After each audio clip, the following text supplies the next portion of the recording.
नमस्कार मित्रांनो, लग्नानंतर होईलच प्रेम या मालिकेच्या आजच्या भागात आता गुड्डू पिंकी सोबत व्हिडिओ कॉलवर बोलत असतो. तर इकडे आता जीवाला सुद्धा फोन आलेला असतो. जीवा म्हणतो, बोल हर्षदा. आता हर्षदा जीवाला म्हणते की सर, आता एक व्हिडिओ कॉल करायचा आहे, महत्वाची मीटिंग आहे आणि त्यासाठी तुम्हाला व्हिडिओ कॉलवर यावं लागेल. आता मात्र जीवा पूर्णपणे घाबरून गेलेला असतो.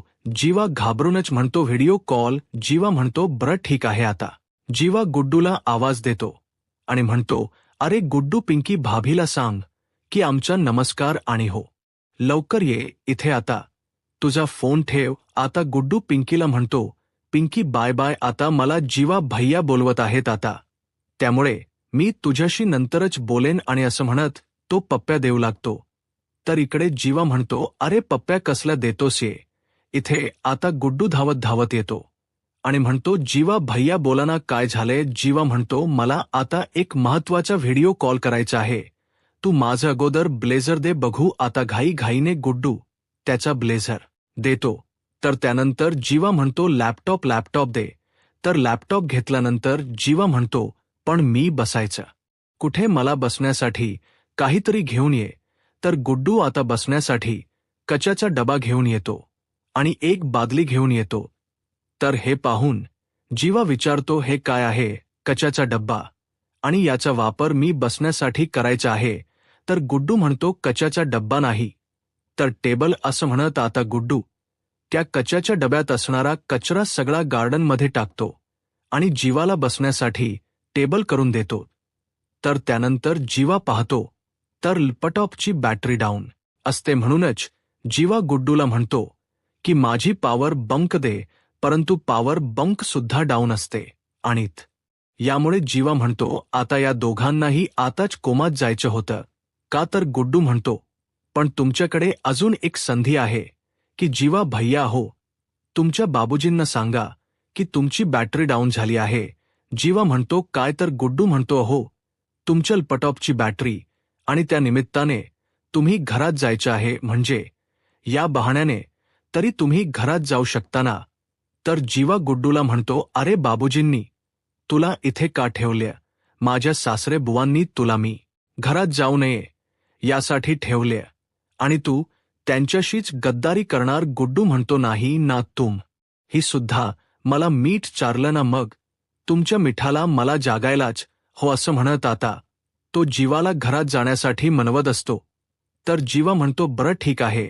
असं म्हणत जीवा आता नंदिनीच्या बंगल्याकडे पाहतो आणि म्हणू लागतो, नंदिनी, या बहाण्याने का होईना, परंतु मी पुन्हा एकदा तुझ्या घरात, मोहितेच्या घरात गृहप्रवेश करणार आहे. तर दुसरीकडे मात्र डबल धमाका पाहायला मिळतो. आता मानिनी ताई इकडे काव्याचं कौतुक करत म्हणतात, एक नंबर दिसतीये माझी एक नंबर सुनबाई, खरंच खूप छान दिसतेस आणि तुझा हा बदललेला लूक मला तर प्रचंड आवडलेला आहे. आणि आता तर मला असं वाटते की तुझा हा बदललेला लूक पाहून तुला कोणाची दृष्ट लागायला नको. तर काव्या म्हणते, मग काय, जर सासू एक नंबरी असेल तर सुनबाईला 10 नंबरी असायला नको का.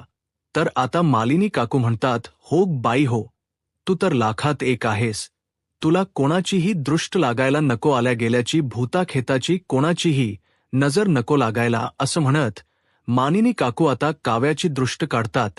तर काव्या म्हणते, आई, तुम्ही पण तुम्हाला असं नाही का वाटत, तुम्ही कुठेतरी चुकलात नाही, म्हणजे भूताखेतांपेक्षा एका चेटकेणीची दृष्ट लागायला नको, असं नाही का वाटत तुम्हाला. असं म्हणत आता काव्या रम्याकडे पाहते आणि त्यानंतर काव्या मानिनी ताईंना म्हणते, असू द्या ताई, कसं आहे ना, तुम्ही दृष्ट काढली आहे ना, मग त्या चेटकेणीची सुद्धा दृष्ट माझ्या संसाराला लागणार नाही.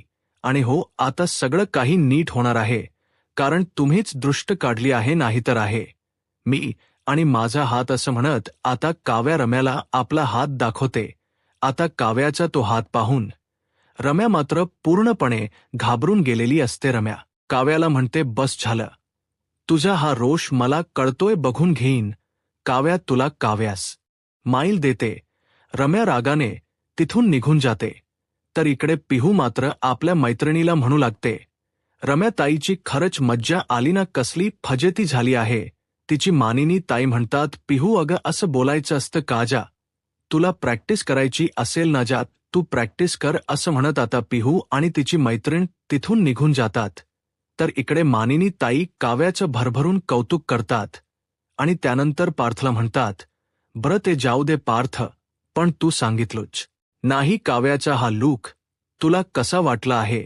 आता इकडे पार्थला काव्याचा हा लूक प्रचंड आवडलेला तर असतो, परंतु बोलणार तरी कसं तो एका नजरेतच काव्याकडे पाहतो आणि म्हणतो, यापेक्षा आयएसच्या अभ्यासाकडे लक्ष द्या. तर काव्या पार्थला म्हणते, धनी तुम्ही माझ्याकडे बघा ना, म्हणजे माझा अभ्यास अगदी छान होईल आणि त्यानंतर बघा माझ्या परीक्षेचा निकाल कसा लागतो. असं म्हणत काव्याही पार्थकडे पाहू लागते. पार्थही काव्याकडे पाहत असतो, परंतु काहीच न बोलता फक्त नजरेने तिच्याकडे पाहत असतो. आता तिथे आशा येते आणि झालेल्या त्या कागदांचा पसारा पाहून म्हणते, बाई बाई, आता हा सगळा कागदांचा पसारा कोणी करून ठेवलाय. मी आत्ताच तर घर आवरलं आहे. तर पार्थ म्हणतो, ते तर त्याचवेळी काव्या आता आशाला म्हणते, आशा ताई धडक आहे. ती आता मात्र आशाला सगळं काही बरोबर कळलेलं असतं. तर पार्थ म्हणतो, आता हा पसारा मलाच आवरावा लागेल. तर काव्या म्हणते, तुम्ही कशाला, मी आहे ना. असं म्हणत आता दोघंही एकत्रच ते सगळे काही कागद उचलण्यासाठी वागतात आणि त्यावेळी पुन्हा एकदा दोघांचीही टक्कर होते. तर आता पार्थच्या डोक्याला आणि काव्याच्याही डोक्याला लागलेलं असतं. तर आशाताई त्यांच्यावर हसतात आणि तिथून निघून जातात. तर इकडे आता काव्या पार्थच्या समोर उभी असते. पार्थ म्हणतो, हे बघा आता शिंग येतील, हे कारण देऊन पुन्हा धडक द्यायची नाही. तर आता काव्या काकूंना म्हणते, आई अहो, तुमचा मुलगा अगदी बरोबर माझ्या मनातलं ओळखतो. म्हणजे बघा ना, आता मी काही बोलणार हे तर तुमच्या मुलाला अगदी बरोबर माहीत आहे. असं म्हणत काव्या एक एक पाऊल पुढे टाकत पार्थ जवळ येत असते. पार्थ म्हणतो, हे बघा उगाच असं काहीतरी करू नका. तुम्ही काय करताय हे तर. काव्या म्हणते, देशमुख हा माझा डायलॉग आहे, तुम्ही का बोलताय, आणि हो जेवढे दूर जाल तेवढीच मी तुमच्या जवळ येणार आहे. तर पार्थ म्हणतो, म्हणजे काव्या म्हणते, म्हणजे असं म्हणत काव्या आता नकळतच पार्थला पुन्हा एकदा टक्कर देते आणि म्हणते, म्हणजे वाघाचे पंजे. पार्थला मात्र काही कळण्या अगोदरच काव्याने तिचं काम पूर्ण केलेलं असतं आणि पार्थ समोर उभी राहत म्हणते, काय मग देशमुख. आता हे सगळं पाहून मानिनी ताईंना सुद्धा हसायला येत असतं. त्या तिथून निघून जातात. आता काव्याही त्यांच्या मागोमाग निघून जाते, परंतु जाण्या अगोदर ती एक आपली झलक आपला पदर पार्थच्या डोक्यावरून चेहऱ्यावरून फिरवते. पार्थ मात्र त्याला काहीच कळत नसतो. तो फक्त काव्याकडे पाहत असतो. काव्याचा झालेला तो बदल आणि काव्याचं बदललेलं ते रूप पाहून पार्थला मात्र काहीच कळलेलं नसतं, परंतु काव्याने मात्र पार्थची विकेट काढलेली असते. तर दुसरीकडे पाहायला मिळतं मोहितेच्या घरी आता नेहमीप्रमाणे नंदिनी साफसफाई करत असते. ती टेबलवर उभी राहून फॅन पुसत असते आणि त्याचवेळी नंदिनीचे वडील त्या ठिकाणी येतात आणि नंदिनीला म्हणतात, नंदिनी अगं हे काय करतेस तू, आणि हे करण्यासाठी कोणी नाही आहे का. नंदिनी म्हणते, बाबा आपल्या मावशींच्या जरा पायाला लागला आहे, मग त्यांना हे काम काय सांगणार, त्यापेक्षा मीच करते. तर आता नंदिनीचे वडील म्हणतात, अगं हो पण तुझा तोल गेला तर तुला सावरणार कोण. तर त्याचवेळी शारदाताई या ठिकाणी येतात आणि म्हणतात, आपले जावई बापू आहेत ना नंदिनीला सावरायला. आता मात्र नंदिनीला राग आलेला असतो. नंदिनी आपल्या आईकडे पाहते आणि बाबांना म्हणते, बाबा हात द्या. असं म्हणत नंदिनी टेबलवरून खाली उतरते आणि बाबांना म्हणते, मी माझ्या रूममधील फॅन पुसायला जाते. असं म्हणत नंदिनी टेबल घेते आणि तिच्या रूमच्या दिशेने निघून जाते. तर नंदिनीचे वडील शारदा ताईंना म्हणतात, तुला काय गरज होती त्या जीवाचं नाव काढायची, काही गरज होती का. तिला अजिबात आवडत नाही जीवा समोर आलेला तरी सुद्धा तू प्रत्येक वेळी त्या जीवाचं नाव का तिच्या समोर काढतेस, का तिला त्रास देतेस. आणि त्याच वेळी जीवा त्या ठिकाणी आलेला असतो. जीवा आता आवाज देत म्हणतो, मे आय कम इन. तर आता नंदिनीचे वडील पाहतात आणि म्हणतात, तू तर घरात आलायस आणि आता विचारतोयस मी घरात येऊ का? आत्ताच्या आता अगोदर घराबाहेर जा. तुला घरात घेतलं. कोणी गुड्डू गुड्डू असा आवाज देत ते दरवाजापर्यंत जातात. तर इकडे जीवा म्हणतो, सासरे बुवा अहो ऐकून तरी घ्या, परंतु ते काही ऐकून घेत नसतात. आणि म्हणूनच जीवा शारदा ताईंच्या समोर येऊन उभा राहतो आणि म्हणतो, सासूबाई, मला एक सांगा, हे सकाळी सकाळीच काय खात असतात? म्हणजे त्यांच्यामध्ये एवढी एनर्जी येते तर? शारदा ताई म्हणतात, हल्ली तुम्हाला बघितलं ना की त्यांच्यामध्ये एनर्जीच येते. तर नंदिनीचे वडील म्हणतात, काय म्हणालात तुम्ही? माझ्याविषयी काहीतरी बोलताय का? तर जीवा म्हणतो, सासरे बुवा अहो, तुमच्याच तब्येतीची विचारपूस करत होतो. तुम्हाला जर विचारलं तर तुम्ही काही उत्तर देणार आहात का? नाही ना. म्हटलं सासूबाईंनाच विचारूया तुमची तब्येत कशी आहे. तर नंदिनीचे वडील म्हणतात, पण तू इथे काय करतोयस? तर शारदाताई म्हणतात, जावई बापू, काय झालं? तुमचं काही काम होतं का? तर जीवा म्हणतो, सासूबाई अहो बघा ना, माझ्या लॅपटॉपची चार्जिंग संपली आहे. तर त्यानंतर आता नंदिनीचे वडील म्हणतात, हो का? मग एरवही कशाने चार्ज करायचा? जीवा म्हणतो, पॉवर बंकने. परंतु पॉवर बंकची पण नाही. तुला असं वाटतंय का? मग तू एक काम कर, माझी पैठणी नेस आणि दे टक्कर तिला. तर आता रम्या आपल्या आईला म्हणते, ते काही हळदी कुंकू आहे का? तिथे हळदी कुंकवाचा कार्यक्रम आहे का? म्हणे माझी पैठणी नेस. वसुत्या म्हणतात, राहिलं माझंच चुकलं. रम्या म्हणते, आई तुला थोडा तरी सिरियसनेस आहे का? तू काय बोलतेस याचं भान तुला आहे का? तुला कळतं का? ती काव्या पार्थला पटवण्याचा, आपलंसं करण्याचा आणि आपल्या बाजूने वळवण्याचा एकही चान्स सोडत नाहीये. एकही संधी ती हातातून घालवत नाहीये आई. आणि आपण मात्र इथे हातावर हात ठेवून निव्वळ गप्प बसलोय. वसुत्या म्हणतात, अगं परंतु आता रम्या वसुत्यांना काही बोलूच देत नाही. ती म्हणू लागते, पहिल्यांदा बॅग घेऊन या घरात आली, त्यानंतर काय तर त्या बोक्याला घेऊन आली, आणि आता तर एवढी छान तयार होऊन स्वतःचा लूक बदलून पार्थच्या अवतीभोवती फिरायला सुरुवात केली आहे. आणि असं जर होत राहिलं ना तर हळूहळू पार्थ तिच्या प्रेमात पडेल आणि पुन्हा एकदा त्या दोघांचं जुळेल. तुला कळते का आई? वसुत्या रम्याला म्हणतात, बावळट आहेस काग तू? अगं किती हायपर होतेस. मला एक सांग, काव्या जे काही करते तर या सगळ्याला पार्थ काही रिॲक्ट होतोय का? पार्थला या सगळ्यामध्ये कोणत्याही प्रकारचा प्रतिसाद देतोय का? नाही ना. मग तुला असं का वाटतंय की त्या दोघांचं पुन्हा एकदा जुळेल? तर रम्या वसुत्यांना म्हणते, आई अगं पार्थ पॉझिटिव्हली रिॲक्ट होत नाही आणि निगेटिव्हली सुद्धा रिॲक्ट होत नाहीये. त्यामुळे मला तर त्या पार्थच्या मनात काय चालू आहे काहीच कळत नाहीये आई. अगं तुला माहीत नाहीये, ज्यावेळी काव्या पार्थला विचारत होती की मी कशी दिसते, त्यावेळी पार्थची नजर तिच्यावरून हटतही नव्हती. तो अगदी टकलावून तिच्याकडे पाहत होता. तिच्यामध्ये हरवून गेला होता. तो का बघत होता? त्याने सरळ सरळ नाही असं म्हणायला हवं होतं, किंवा नजर दुसरीकडे वळवायला हवी होती, परंतु पार्थने तसं काहीच केलं नाही.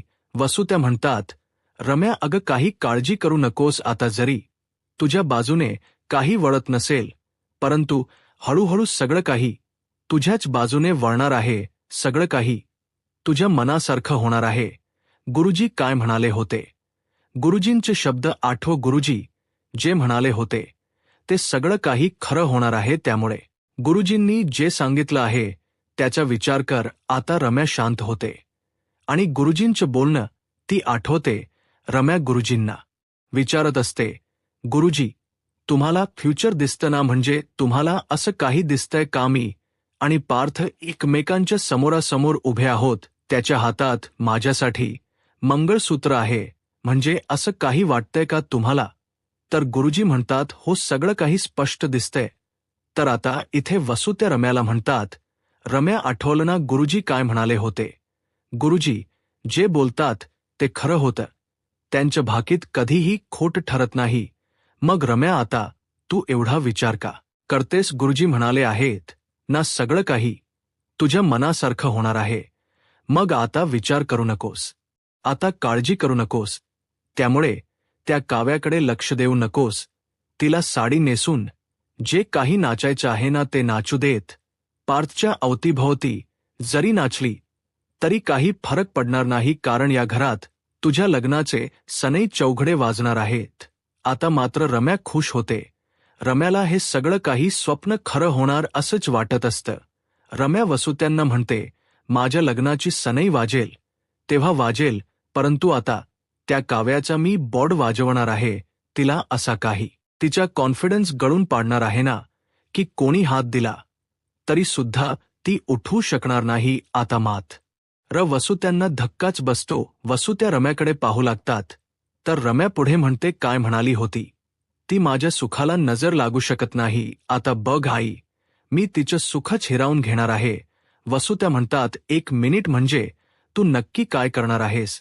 तर रम्या म्हणते, आता मी असं काहीतरी करणार आहे की काव्या स्वतःही सगळे काही प्रयत्न थांबवेल आणि बॅग घेऊन कायमची या घराबाहेर निघून जाईल आणि परत कधीच या घरात पाऊलही टाकणार नाही. वसुत्या म्हणतात, रम्या नक्की तू काय ठरवलंस, काय करणार आहेस? रम्या म्हणते, कळेल, सगळं काही कळेल, जस्ट वेटर वॉच. तर दुसरीकडे पाहायला मिळतं नंदिनी तिच्या रूममध्ये फॅन पुसत असते आणि त्याचवेळी जीवा त्या ठिकाणी आलेला असतो. जीवा हळुवारपणे बेडरूमचा दरवाजा उघडतो आणि नंदिनीकडे पाहत असतो. आता जीवा नंदिनीमध्ये हरवून गेलेला असतो आणि त्याचाच धक्का लागून दरवाजाचा आवाज येतो. त्यावेळी नंदिनी म्हणते, बाबा. आता मात्र जीवाला काय बोलावं काहीच कळत नाही, परंतु नंदिनीच्या मनातलं ओळखण्यासाठी जीवा आता नंदिनीच्या बाबांचा आवाज काढत म्हणतो, हो मी चालोय, बोल ना बाळा.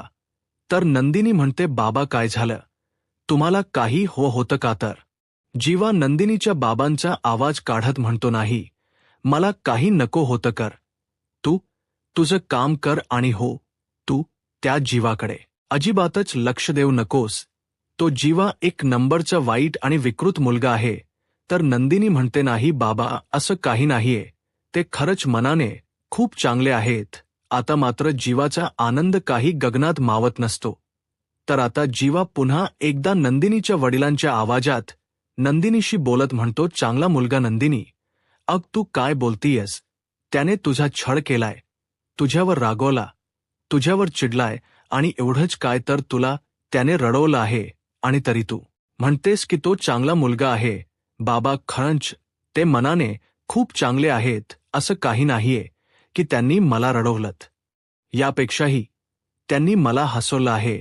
मला मान्य आहे की कधीतरी त्यांनी मला दुखावलं आहे, पण खरंच ते मनाने खूप चांगले आहेत. आता जीवा आपल्या आवाजातच म्हणतो, म्हणूनच तर माफी मागायला आलो आहे.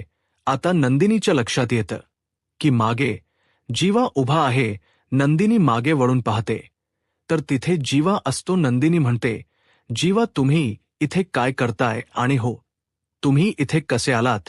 तर जीवा नंदिनीकडे पाहत असतो आणि त्याचवेळी त्याचा तोल जाऊन फॅनचं बटन चालू होतं आणि त्यावेळी इथे नंदिनी मात्र टेबलवरच असते आणि त्यावेळी फॅन चालू झाल्यामुळे नंदिनी पूर्णपणे घाबरून गेलेली असते. नंदिनी जीवाला आवाज देते, त्याला वाचवण्यासाठी आवाज देत असते आणि त्याचवेळी नंदिनीचा तोल जातो. परंतु शेवटी शारदाताई बोलल्याप्रमाणे नंदिनीचा तोल सावरण्यासाठी जीवा चालेला असतो आणि जीवा नंदिनीला आता उचलतो आणि गोल फिरवतच तिच्याकडे पाहू लागतो. नंदिनी जीवाला म्हणते, जीवा तुम्ही हे काय करताय? परंतु नकळतच शेवटी नंदिनी सुद्धा जीवामध्ये हरवून गेलेली असते. ती सुद्धा अगदी प्रेमाच्याच नजरेने जीवाकडे पाहू लागते. जीवा आणि नंदिनी एकमेकांमध्ये पूर्णपणे हरवून गेलेले असतात. आता शारदाताई नंदिनीला आवाज देतात. नंदिनी म्हणते, तुम्ही मला खाली उतरवा बरं.